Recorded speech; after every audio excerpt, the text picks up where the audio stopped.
semuanya, Assalamualaikum warahmatullahi wabarakatuh. Ketemu lagi dengan saya, Vinisa, di mata kuliah pengantar ilmu komunikasi. Untuk pertemuan kita yang keempat hari ini, kita akan belajar tentang level komunikasi. Ini adalah materi yang lumayan penting, bahkan nanti teman-teman akan ketemu masing-masing level di sini, itu sebagai mata kuliah di semester-semester selanjutnya. Jadi untuk pemahaman kalian, silakan teman-teman tonton video ini sampai selesai. Apa itu level komunikasi?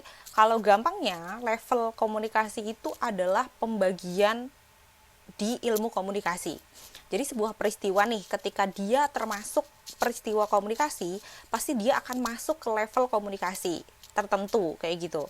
Nah, misal ini ilmu komunikasi, ini kemudian dibagi menjadi 5. Ini disebut level komunikasi. Kenapa dibagi menjadi 5? Kalau menurut Wes and Turner, seperti yang teman-teman juga bisa baca di bawah saya gitu ya, kalau pembagian ini itu berdasarkan beberapa faktor. Jadi nggak cuma satu faktor aja.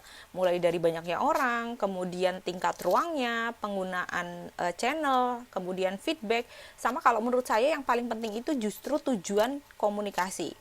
Jadi sebuah peristiwa itu paling gampang dan paling penting menurut saya itu lebih ke tujuan komunikasinya. Seperti gambar di samping.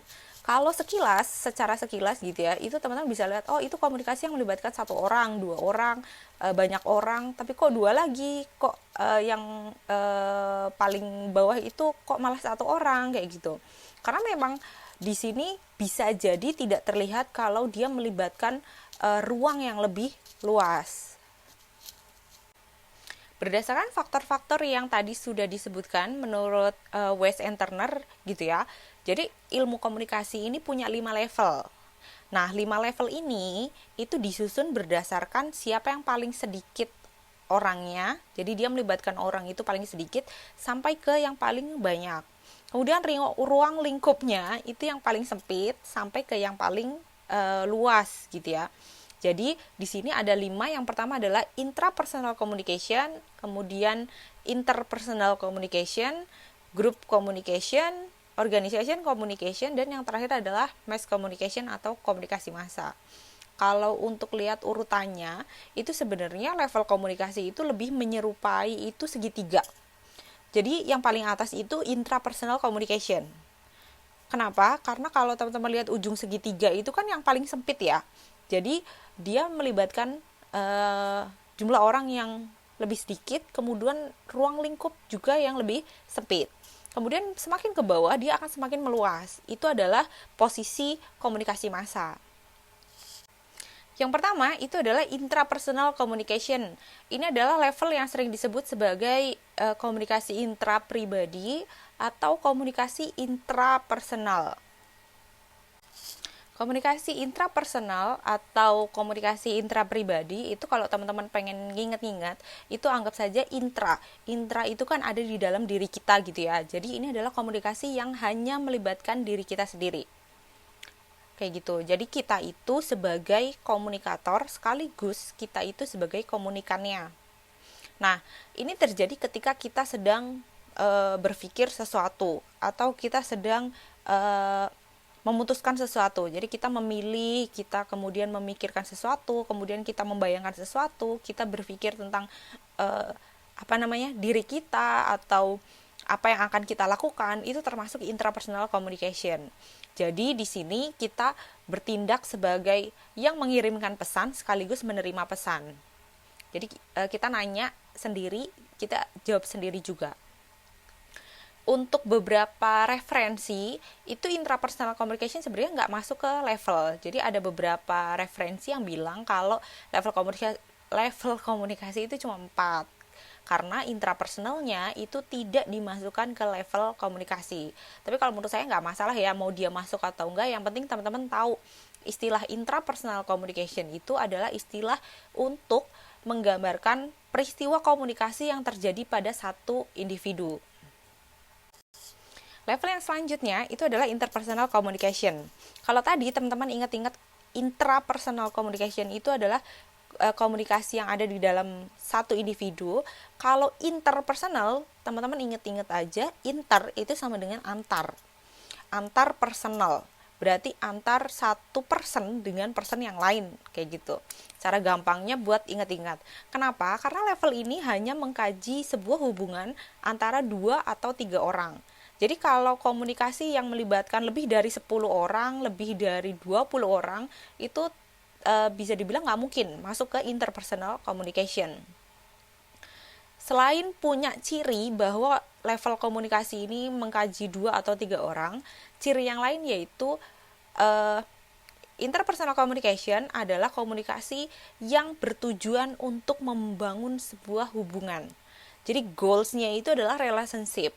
Apa saja, bisa jadi itu adalah romance relationship atau hubungan romantis, bisa juga hubungan pertemanan, bisa juga hubungan kekeluargaan atau family. Jadi kalau kalian nih lagi ngobrol sama teman kalian dalam rangka untuk memulai hubungan pertemanan gitu ya, kalian baru kenal kayak gitu, kalian masuk di satu kelas yang sama, kalian ambil mata kuliah yang sama, dan kalian ingin punya orang untuk teman curhat kayak gitu. Itu termasuk interpersonal communication. Jadi dalam kajian-kajiannya ini sebenarnya mengkaji tahap-tahap dalam sebuah hubungan. Mulai dari PDKT atau memulai sebuah hubungan, kemudian menjaga sebuah hubungan, kemudian yang terakhir adalah bagaimana ketika sebuah hubungan itu menghadapi konflik. Jadi ini adalah yang akan dibahas di interpersonal communication. Level yang ketiga itu adalah group communication atau komunikasi kelompok. Ini adalah level yang partisipannya itu 3 atau lebih. Jadi bisa jadi kalian ketukar sama interpersonal communication, karena interpersonal communication juga syaratnya 2 atau 3. Makanya yang tadi saya bilang, kalau untuk membedakan mana satu level dengan level yang lain, jangan dilihat dari partisipannya aja, tapi dilihat juga dari tujuannya. Kalau interpersonal communication yang tadi, itu tujuannya kan membentuk sebuah hubungan. Hubungan pertemanan, hubungan romans, hubungan kekeluargaan. Kalau yang ini itu lebih kepada mencapai tujuan bersama. Jadi kita itu berkelompok karena punya tujuan yang sama. Kalau kita tidak punya tujuan yang sama dengan kelompok itu, ya saya nggak akan gabung ke kelompok yang gitu. Kasarnya itu kayak gitu. Nah, contoh paling dekat itu misalnya kelompok pengantar ilmu komunikasi kelas A, kelas B, kelas C, kelas D, kayak gitu. Itu contohnya. Tujuannya apa? Tujuannya adalah menempuh mata kuliah pengantar komunikasi. Ketika kalian sudah menempuh mata kuliah ini, selesai setelah UAS nanti gitu ya, nilai udah keluar, ya kelompok akan bubar. Kalian akan terbentuk lagi itu ketika ada mata kuliah baru. Itu pun orangnya bisa berbeda kayak gitu. Jadi dalam komunikasi kelompok ini tujuan itu akan sangat mempengaruhi bagaimana dinamika dari sebuah kelompok. Kajiannya itu mulai dari tahap kelompok itu terbentuk, kemudian setelah terbentuk dia akan menjadi kuat. Nah, ketika dia menjadi kuat, ini disebut dengan kelompok yang memiliki solidaritas tinggi. Solidaritas itu terkait dengan bagaimana rasa senasib sepenanggungan. Kalau untuk kelas mungkin karena baru bergabung atau baru dibentuk itu beberapa bulan yang lalu gitu ya, jadi mungkin solidaritasnya masih rendah. Tapi kalau kalian mungkin punya temen geng atau temen main gitu ya, yang udah bertahun-tahun, itu pasti ketika temen kalian lagi kesulitan, kalian juga pasti punya rasa ingin membantu. Itu yang disebut dengan solidaritas. Poin selanjutnya dalam komunikasi kelompok itu dalam struktur. Jadi komunikasi kelompok itu tidak punya struktur. Jadi misalnya kelas pengantar komunikasi tadi ya, itu kan teman-teman kan biasanya setiap kelas dia punya PJ gitu ya, penanggung jawab atau ketua kelas. Nah, ketua kelas itu bukan disebut sebagai struktur, walaupun namanya ketua. Dia sebenarnya hanya perwakilan. Kalau dalam komunikasi kelompok itu tetap ada, itu namanya peran. Jadi apa sih peran ketua kelas? Oh, peran ketua kelas itu semisal menjembatani antara kelas 1 dengan kelas yang lain, atau kelas dengan dosen, mungkin kelas dengan pihak-pihak lain di luar kelompok itu. Nah, kalau ketua kelas itu tidak berarti bahwa dia punya kedudukan yang lebih tinggi daripada teman-teman yang lain. Kan ketua kelas itu bukan berarti dia akan punya nilai lebih tinggi daripada teman-teman yang lain. Makanya tadi saya bilang itu sebenarnya bukan sebuah struktur. Karena ini kaitannya dengan komunikasi organisasi. Dalam komunikasi organisasi, nyambung sama yang tadi gitu ya, hal paling membedakan antara organisasi dengan kelompok itu adalah adanya struktur dan hierarki. Struktur dan hierarki ini adalah sesuatu yang kalian temukan ketika kalian masuk ke organisasi. Misalnya kalian masuk ke organisasi itu kan pasti ada ketua, kemudian ada sekretaris, mungkin ada kepala divisi, mungkin ada staff, mungkin ada anggota biasa gitu ya. Itu yang disebut dengan struktur dan hierarki. Bedanya, kalau yang kelompok, biasanya peran itu dia bukan berarti punya hak dan wewenang lebih. Kalau di organisasi, itu orang yang punya kedudukan lebih tinggi, atau ketua gitu ya biasanya, itu punya hak dan wewenang yang lebih dibanding dengan orang-orang yang ada di bawah strukturnya. Misalnya, ketika kalian menjadi sebuah staf di organisasi, ketika ketua memerintahkan A, itu kalian harus melaksanakan perintahnya kayak gitu. Jadi nggak ada sejarahnya anggota itu yang memerintah ketua, karena anggota punya hak dan wewenang yang lebih rendah dibanding dengan ketuanya. Nah, struktur selain berkaitan dengan posisi mana yang lebih, mana yang kurang, itu sebenarnya berkaitan juga dengan pembagian tugas. Jadi kalau dalam organisasi itu semua itu saling berkaitan. Misalnya, kalau teman-teman kenal Himakom ya pasti ya. Semisal Himakom nih, Himakom itu kan punya ketua, dia punya kepala divisi-divisi yang lain nih. Bisa nggak kira-kira kalau ketua Himakom ini ditinggal semua divisi-divisinya, Himakomnya tetap jalan nggak? Jalan, tapi mungkin nggak efektif gitu ya. Nah, itu yang disebut dengan saling ketergantungan. Ketua ini butuh sekretaris, dia butuh kepala divisi, mungkin pengembangan, mungkin divisi humas, mungkin divisi apa dan lain-lain kayak gitu. Jadi sifatnya itu saling tergantung dan saling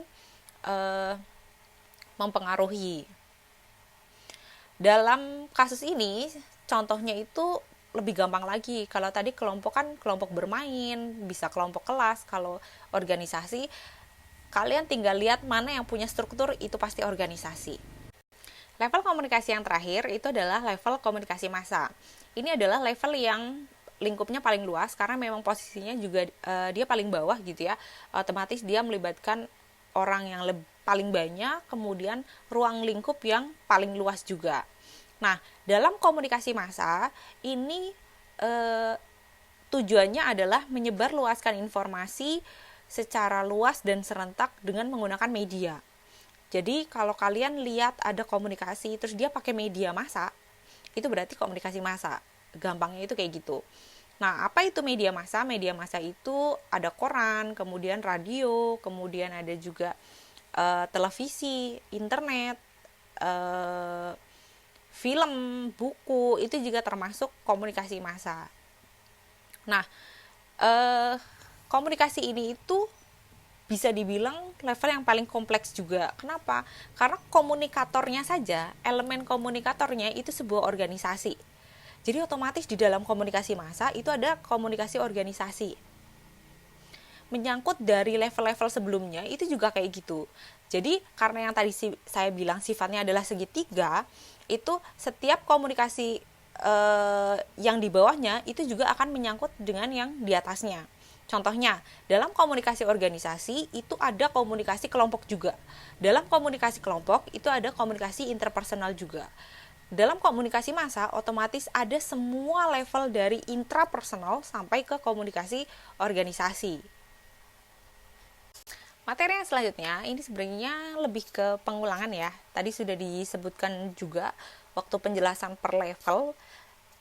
Ini hanya untuk mengingatkan kalian kalau masing-masing level itu punya tujuan yang sangat berbeda.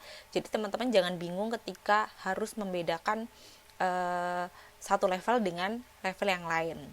Nah, poin yang lain itu sebenarnya soal bagaimana komunikasi ketika terjadi di dunia digital. Kira-kira kita bisa nggak sih melakukan komunikasi intrapersonal di sosial media? Ada nggak ruang untuk komunikasi kelompok? Ada nggak komunikasi organisasi yang dilakukan di internet kayak gitu? Nah, jawabannya sebenarnya semuanya bisa. Kenapa? Karena digital atau internet itu kan hanya sebuah ruang ya. Jadi ketika ada platform mungkin atau fitur atau apapun gitu ya yang memungkinkan kita untuk yang pertama improve the self, bisa membangun hubungan, kemudian bisa mencapai tujuan bersama, kemudian bisa melakukan komunikasi melalui struktur dan hierarki, kemudian yang terakhir bisa menyebarkan pesan secara luas dan serentak, ya berarti bisa masuk semua levelnya. Contohnya, kalau intrapersonal, mungkin contohnya ketika kalian update status gitu ya. Kalian update status itu kan biasanya, kalau di Twitter itu kan postnya itu ditanyain what's happening, apa yang terjadi gitu. Itu ketika kita mikir sesuatu terus kita nulis kayak gitu. Sebelum ada orang yang merespon, mungkin itu intrapersonal communication. Kemudian ketika interpersonal itu contohnya ketika kalian ngobrol via DM atau via pesan-pesan yang lain yang mungkin orang lain itu nggak bisa lihat gitu ya. Karena ketika kalian mention juga bisa. Ketika kalian membangun sebuah hubungan itu juga bisa lewat sosial media. Kemudian common goals. Misalnya kalian masuk ke grup yang ada di Line, mungkin bisa juga via Facebook dan sosial media yang lain. Nah, untuk organisasi itu teman-teman bisa lihat banyak sekali akun-akun organisasi yang ada di sosial media. Nah, ketika akun itu berinteraksi, itu otomatis masuk ke komunikasi organisasi. Begitu juga dengan komunikasi massa. Kalau teman-teman follow beberapa akun-akun media massa gitu ya, mungkin teman-teman follow mungkin Kata Data, mungkin Tirto, Kompas, Tempo, dan lain-lain, itu berarti juga masuk ke komunikasi massa. Jadi jangan bingung ketika harus mengidentifikasikan sebuah peristiwa komunikasi yang ada di dunia digital. Prinsipnya kalian harus memahami tujuan dari masing-masing level. Kemudian yang terakhir, ini masih penjelasan sebenarnya ya. Teman-teman nanti bisa baca sendiri juga. Tapi ada yang mau saya tekankan itu terkait dengan bagaimana bisa nggak sih kita itu mengaplikasikan materi hari ini di kehidupan sehari-hari kita. Nah, justru sebenarnya mahasiswa komunikasi atau orang yang sedang belajar komunikasi, kan kita udah tahu nih, oh komunikasi itu punya level. Dan di materi sebelumnya juga, oh ternyata komunikasi itu berbasis kompetensi. Kalau kita tahu kita punya level, ya kalau bisa kita praktekkan diri kita itu untuk berkomunikasi di semua level. Kalau bisa sampai ke komunikasi massa. Tapi kalau enggak, minimal kalian berkembang gitu. Jadi enggak cuma muter-muter di mikir curhat gitu ya. Itu kan berarti kalian cuma inter kayak gitu. Kalian akan berkembang sampai mana kalau cuma sampai di intra aja kayak gitu. Mulailah mencoba untuk di level yang lebih luas, mulailah mengenali diri kalian sampai ke level yang lebih luas lagi. Karena saya yakin kalian akan menemukan sesuatu yang mungkin kalian gak akan dapatkan ketika kalian hanya ada di interpersonal communication. Kadang kita akan menemukan, oh ternyata diri saya ketika di organisasi itu seperti ini. Ini akan berbeda ketika kalian ada di komunikasi interpersonal. Jadi kalau mahasiswa komunikasi udah tahu ada levelnya 5 gitu ya, yang minimal coba 3 atau 4. Apalagi kalian kan mahasiswa ya, pasti banyak sekali ruang, banyak sekali kesempatan itu untuk mengembangkan diri kalian. Jadi level ini juga bukan sesuatu yang hanya harus dihafalkan. Kalau bagi saya, karena komunikasi itu kompetensi ya, jadi silakan teman-teman cari ruang yang sesuai dengan diri kalian. Itu saja untuk materi kita hari ini. Dan seperti biasa, kalau teman-teman ada yang mau ditanyakan, silahkan bisa hubungi saya via WhatsApp group atau via Open Learning. Itu saja dari saya. So, thank you for attention. See you next week. Wassalamualaikum warahmatullahi wabarakatuh.